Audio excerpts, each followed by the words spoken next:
It is Leon McCormick for Worldwide Magazine, and we are still on lockdown. The coronavirus has us on lockdown, but we are not defeated. We're finding little things that's going to make us feel wonderful and beautiful.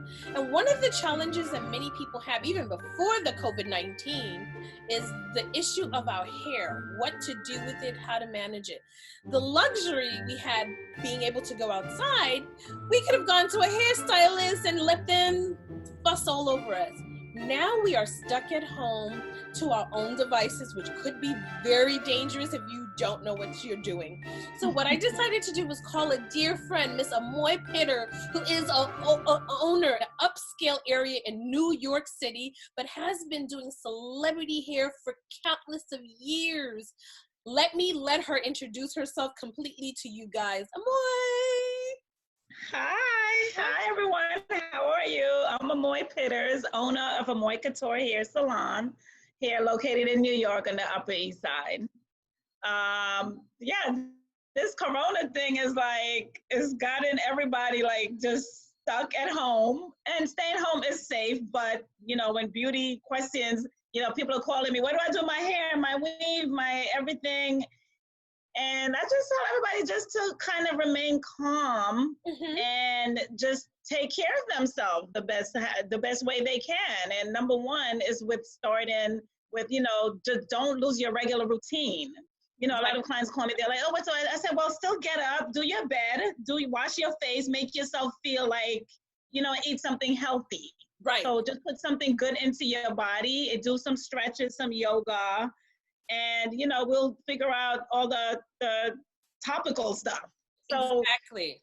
Yeah. So what I've been doing for clients, I've been doing virtual consultations. Wow. Yeah. So they're like, what do I do with my hair? So I'm like, well, give me a call. I'll walk you through it together. I walk clients through doing cutting bangs, trimming their hair. What? Even a haircut? Taking out their own extensions. Yeah. Oh, yeah. I've had clients that wanted to cut her husband's hair, so I told her what to do with the clippers, and she did it, and the haircut looked okay. She's like, oh, my God, I can't believe I did this. And she's a violinist, so she had no Kelly, way of, I love her. I did a haircut before.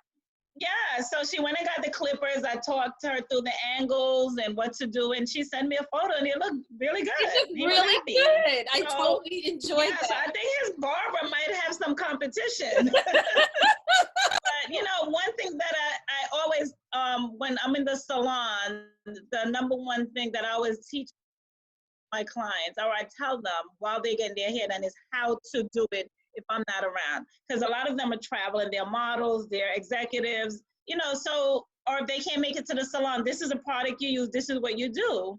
So, teaching them is not taking away from your business, it's actually enhancing your business. And, going through this, clients that call me for the consult, they still pay. They're like, we still want to support you, so let me pay you as if you were still in the salon styling our hair. And I also have a line of hair extensions and wigs. So I've been sending wigs out to clients. And what I do is I style it for them, or I talk it through, style it, and I mail it to them.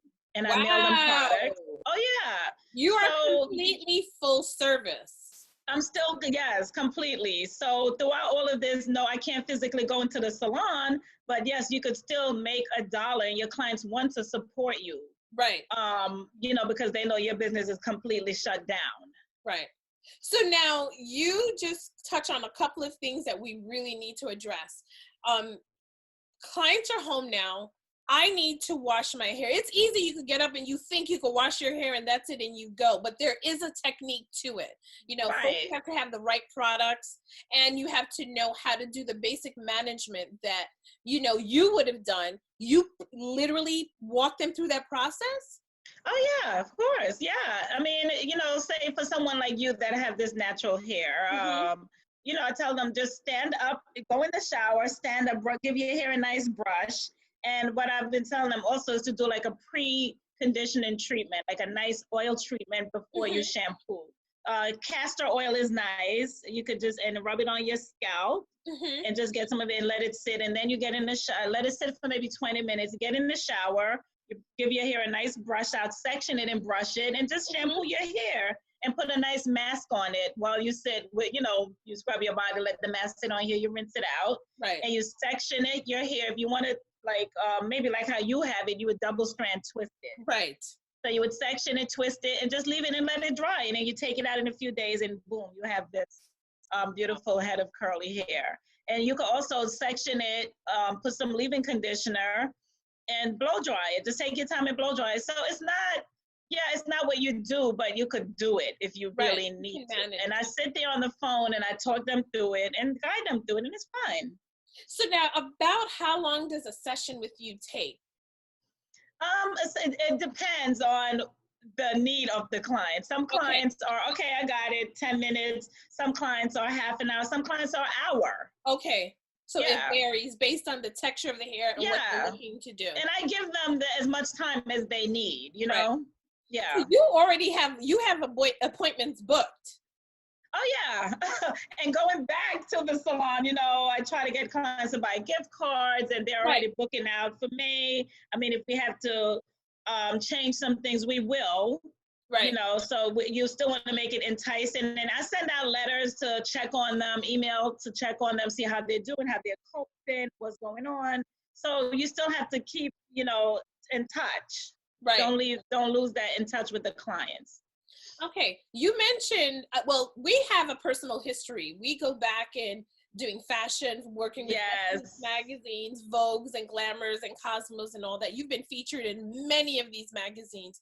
You've worked with some of the top industry models from Chanel Iman, Naomi Campbell, and so on and so on and so on, various hair textures, colors, and everything else. What about this process of growing your clientele makes you so diverse? Well, I mean, I look at hair as hair, right? And because I'm a Black woman, I don't want to pigeonhole myself to just doing Black hair. I made it a point to learn other textures of hair and to do it. Right. And my salon is a multicultural salon. All are welcome. And I pride myself on that because it is, at the end of the day, we're all trying to be beautiful, right? We all want to look good. So why not give it to everyone? Right. And it's all about diversity, right?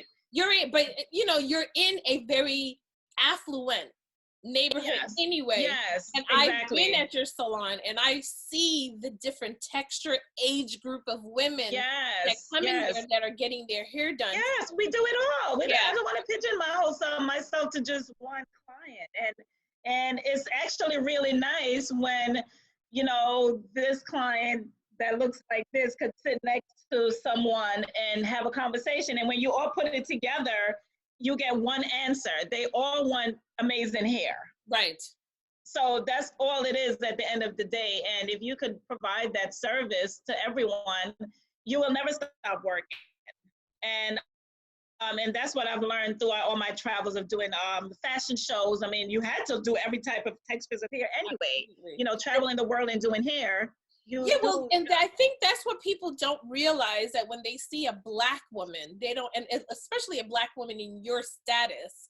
Exactly. When you were traveling with these models, majority of 99% of them were white models anyway. Exactly. So there was no way you could have led these shows without knowing all the different textures here, from Asian straight hair to Black girls with very fine hair to thick hair like mine, to blonde, bleached, and texture.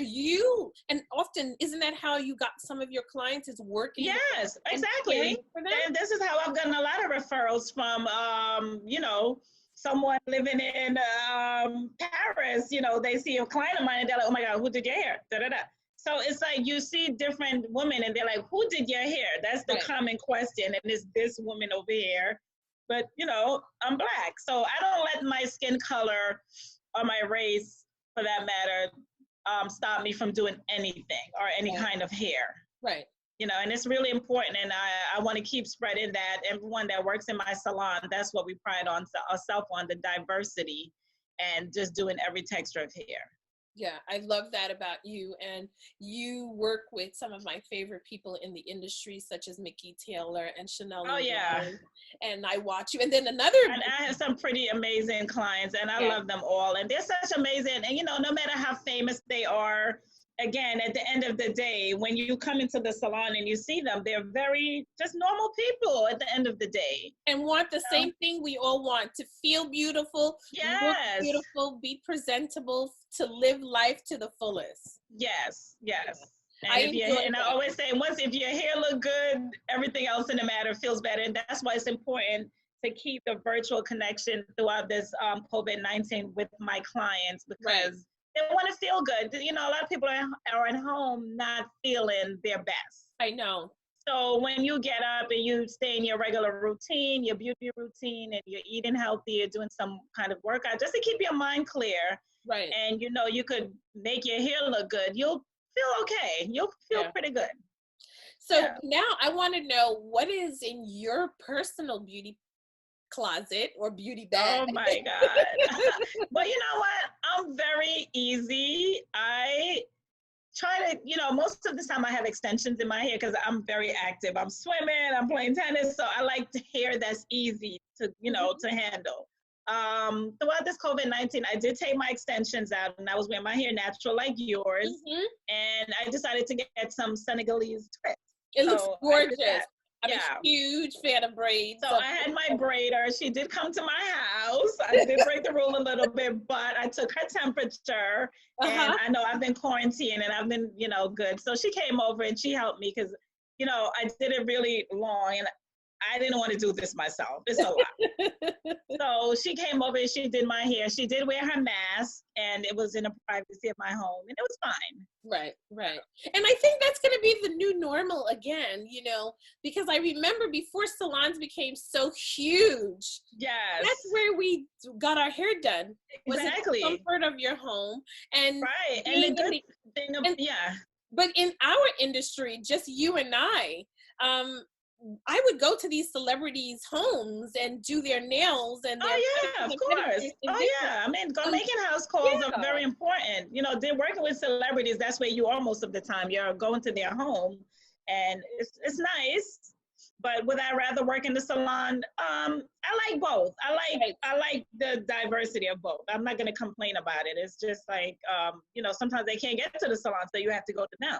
Right, right. And the good thing about, the way I designed my salon is I have a private room. So when we do get back to work, we will go back slowly, wearing our mask and using all the safety precautions. And the way the stations are set up, we're a good distance from each. We're not on top of each other anyway. Right. So going back, it will be good. And I think, like I said, just doing things a little differently and working it out, I think it will be good, and it will probably be even better. Right. Yeah. I think now every other salon, if they weren't practicing safe and extreme hygiene, they're going to be doing it now. I mean, I'm a clean freak, so the hygiene thing was already there, and that's what people want when they go for a service, to be in someplace very clean and getting their hair done in a timely fashion, not sitting around waiting all day. So that's why we work by appointments only. Right. And, that's what sets us apart, the difference. And you could come to the salon and take your shoes off if you want to, everything is super clean. Right. And that's very important. Aesthetically, it's gorgeous. Yes, the aesthetic. You don't have a lot of people on top of each other anyway. Exactly. There's limited space for waiting around because nobody's waiting, because they come to their appointment and it happens, and everybody engages with each other, from the receptionist, the water, the champagne, whatever they're offering when you walk in and they're greeted, and there's somebody waiting for them. Then they get their hair shampooed, they change. Beautiful setup. Even coloring. You also do coloring. And I realized that a lot of people have now been left up to their own devices to color their hair. Oh, yes. A lot of our clients that colored, my colors, we do send out the formulas to them, and they come and pick it up. Sometimes we'll just go there and mix it, and we'll send it out to them. Wow. We'll advise them what to get in the drugstore, or the color stick, because you don't really want someone actually doing a crazy color anyway. And then when you Right. get back, it's going to be a super color correction. And I Right. simply say to some of my clients, embrace the gray. It's okay. You Yes. know? Mine is coming in and I'm embracing Yeah. it completely. Yeah, so a lot has changed where, you know, clients thought they wanted something, but now that they're home and they're seeing their natural hair grow out, and they're like, oh my God, I love it. And I'm like, well, just embrace it, you know? So now So, for us as a bridal magazine, we are trying to ease the minds and the stress level of our brides. How would one of right. our brides and our readers and viewers come and find you, make an appointment? What's the process that they have to go through? Well, they can find me online. We're on Instagram, through your magazine. But yeah, so I mean, finding us is not hard. It's just you can always Google the salon, or they'll see my work in the magazine or whatever. So it's Right. not, you know, it's not hard. Okay. And they will come in, and I do thorough consultations with brides and for the whole bridal party leading up to the day of the wedding, from the rehearsal dinner. And I know this is like a time a lot of brides did have their weddings scheduled and they had to cancel it. So, you know, hopefully stylists will work with them, and, you know, if they made down payments or if they did consultation, whatever date they choose, they'll have to just fix the, you know, change the dates. Yeah, had an interview with David Anthony, and producer, event planner, space owner, and he has had to shift over 60 weddings Wow. that were scheduled from March up until June because of this whole panic of uncertainty. Yeah, so it's going to be very busy because people want to get their wedding done. And so it's going to be, when we get back, it's going to be very busy, but we have to just take it easy. Just take it one day at a time and just be safe. Yeah. I think that's the key, is because anxiety, if they allow this anxiety to take over their lives, they're literally going to start losing their hair. Oh yeah, because that's the first thing. When you're stressed, you're scared, your hair, everything goes, you know, haywire. So, Right. you know, like that's why I tell people, you just have to take a deep breath. And a lot of people, you know, financially are feeling it, but I tell people that, you know, no one can kick you out of your apartment right now, so don't stress about that, you know. There's nothing they can do because there's nothing you can do. You can do, exactly. So the best thing is to keep yourself healthy so that when you do go back to work, you know, you could go hard in a safe way and make your money. Exactly. And figure it out. Yeah. So now that we have your business is in line, you have things making money for you as you sleep, as I love to say, what recommendation, what advice, what encouragement do you have to other professionals that are in the beauty industry, how they can keep their peace and their calm? You know, the advice that I always give like super talented people that's in the industry is make sure you're handling your business. Because you're not, you know, even going through this, you know, with the paychecks, the loans, it's a lot of independent stylists and a lot of salon owners that are kind of left out in the cold because, you know, tax issues, the right accountant, then, you know, their business is not set up properly. So a lot of them are feeling it now. Right. So my advice is to just make sure that if you are a business, no matter if you're independent, just make sure that everything is set up like a real business. Right. So that God forbid if something like this happens again, or if you need a loan, a line of credit, you could go to a bank. It's not that they make the money, but they're not using it. They're not letting it work for them. Right. Because they're not setting because you don't have to have a storefront, a brick and mortar to be like, I'm a business. Right. You know, so I always say that's very important. And try to set up a product, something that you could make some money while you're sleeping. You know, diverse yourself. Just don't stick to one service because it's not sustainable to be running around doing makeup every day for someone or standing on your feet for 12 hours a day. How many years could you really do that? Right. So you could, now is the time to really sit back and figure out what you could do to have you know, a product or something work for you while you're sleeping, or in times like this that you could sell a product. Right.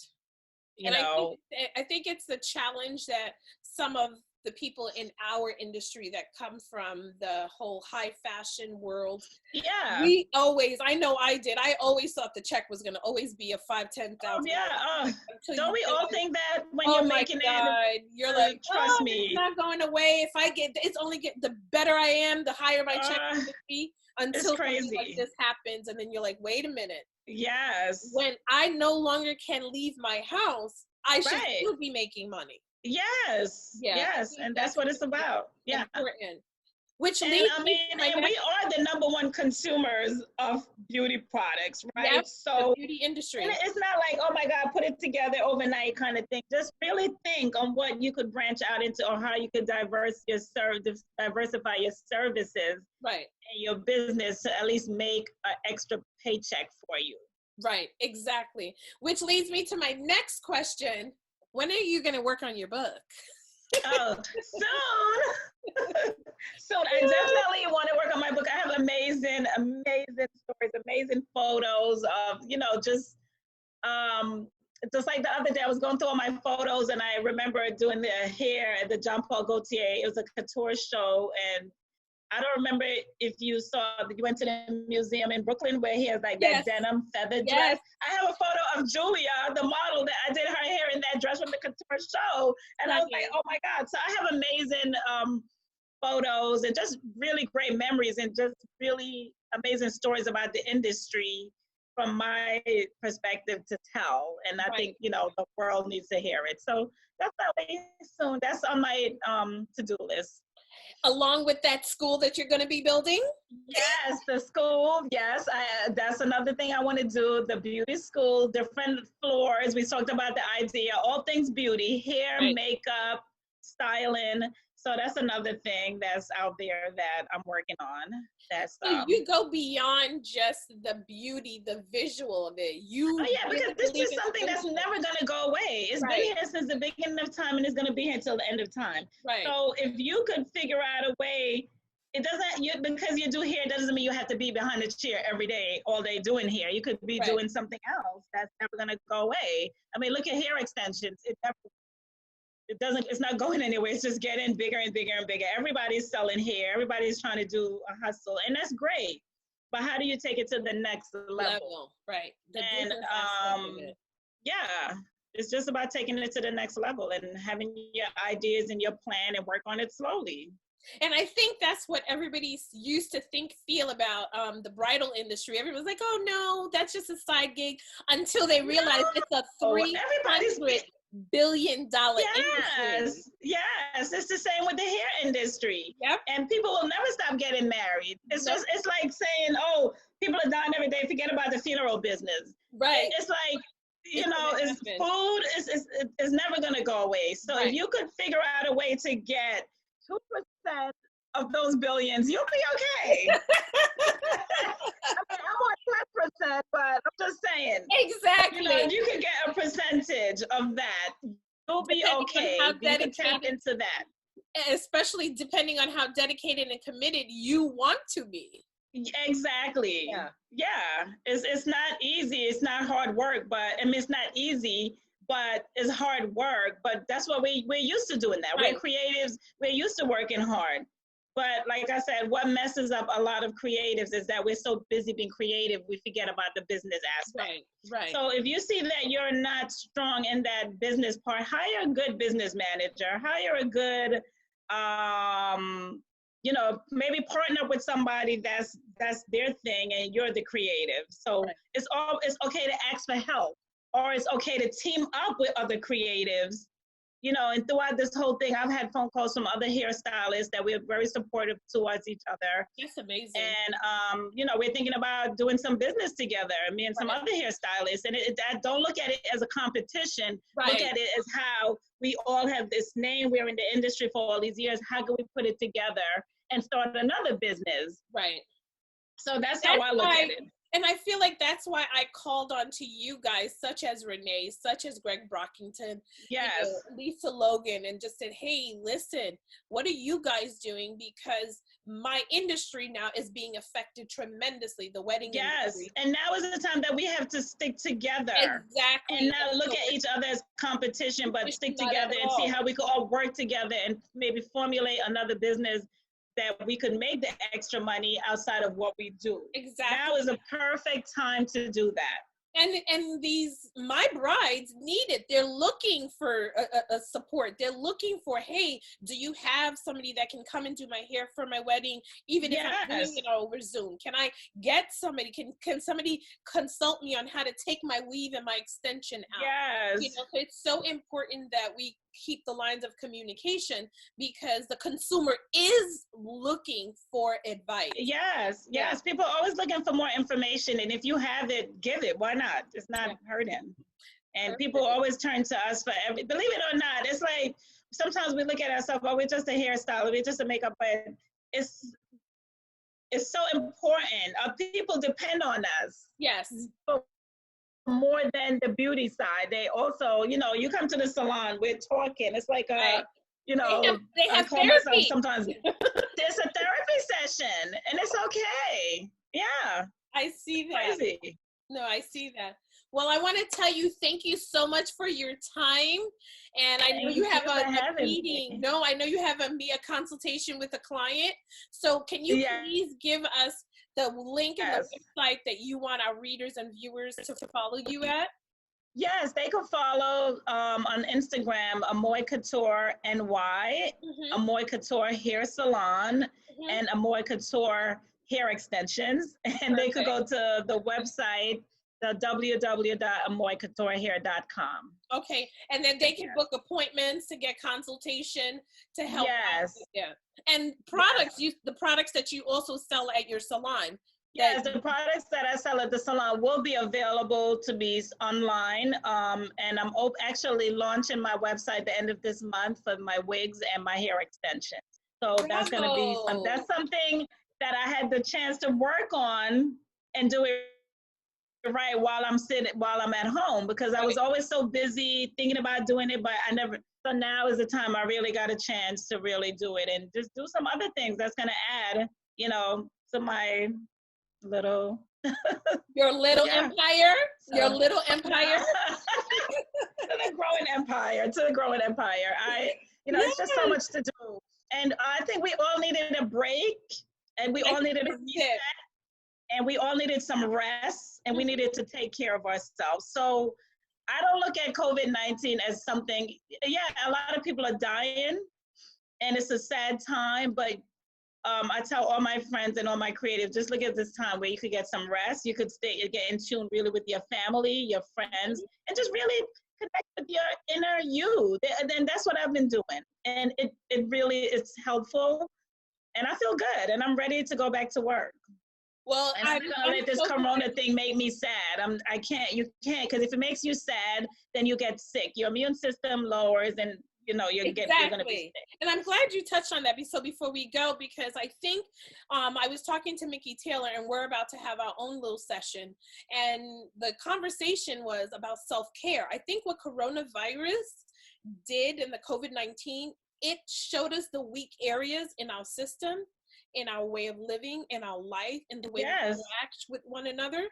So this time, these 7 weeks, going on maybe another 2 weeks, should be the time where we take to reevaluate and assess everything about our financial life, health, our eating habits, which all start to manifest itself through our hair, our skin, our nails, and everything else. So like you said, it really is a time to slow down and do self-care. Yes, and you don't have to jump into it. Like every morning you could do like a yoga stretch for 10 minutes. The next day you could increase it to 15 to 20 minutes. So it's not like boom overnight, but you just have to wrap your mind around it. Yeah. And say to yourself, I am not coming out of COVID-19 worse than I went in. Even if financially we're all stuck in the same thing right now. Nobody's making money, really. Right. So it's like you just have to tell yourself that, and you'll be fine. Yeah. It's not, we're all stuck in the same boat. We're all stuck in the house. Yeah. So it's what you do when you're in the house and how you're going to come out of this and how you're going to better yourself, how you're going to better your business, and how you're going to do things differently. And I feel like people need to take this time to get spiritually grounded. Yes, yes. Connect with God, and then everything starts to fall into place. Yes. It'll start. Prioritize the things you need to. Yes, you have to create a little pyramid, and and keep moving. Yes. Yeah, and that's what I did. And the first week I was kind of like a little depressed. I was eating all the junk food. Second week I was kind of laying around. I was still having so much fun. Third week I was like, no. I saw the love handles getting bigger, and I was like, girl, what are you doing? Get it together. So that's when I got it, and I was tired because I was working a lot.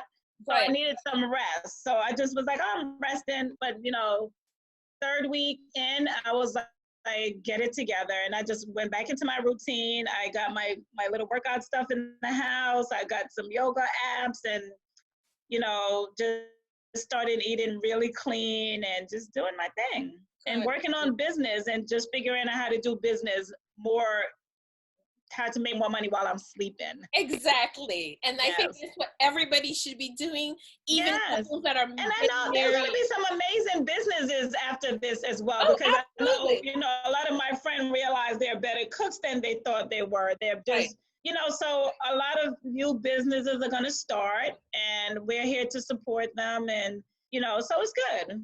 Yeah, I agree with you. It's going to be very important that we, with what died, we bury with love and revive what's new in memory of, but we have to have a plan. Yes.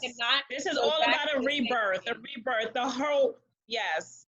No, you can't. And it's like, this is almost like a whole rebirth of the whole world, pretty much. And we have to go with the flow. Right with God, and the universe will continue to keep getting worse progressively. Yes. We have to do it. Yes. So thank you so much. Please have a wonderful rest of your day. And I look forward to many more of your new journeys. Thank you. Thank you for having me. I'll talk to you soon. Ciao, Bella. Bye. Bye. Everyone. Everybody, that was Amoy Pitters. You will see all her contact information down here, so stay tuned, okay? Bye, guys.